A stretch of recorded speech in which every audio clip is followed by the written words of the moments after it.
যে সমস্ত নারীর চুল কোনো বেগানা পুরুষ দেখবে ওদেরকে কিয়ামতের মাঠে জাহান্নামে চুলের মধ্যে লটকিয়ে রাখা হবে।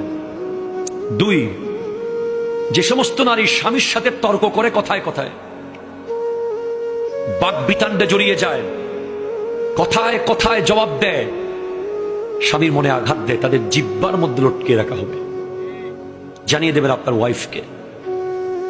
আপনারা চাতে আসতেছি একটু করে, শুধু মেয়েদের কথা বলে চলে যাওয়ার লোক আমি না, আপনারাও আছেন সামনে।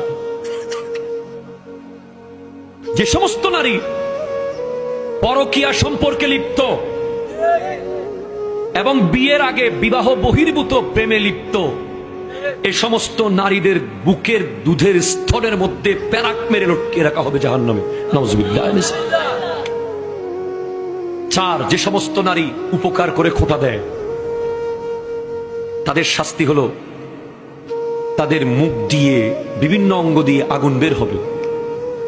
5, যে সমস্ত নারী ভালোভাবে পবিত্র হয় না, নামাজ নিয়ে হেয় করে, ঠাট্টা করে, ওদের মাথা হবে কুকুরের মতো, গা হয়ে যাবে গাধার মতো। নাউজুবিল্লাহ। অথবা যাদের হাত পা বেঁধে রাখা হয়েছে, সাপ বিচ্ছু ছেড়ে দেওয়া হয়েছে, এরাই শাস্তিটা পাবে।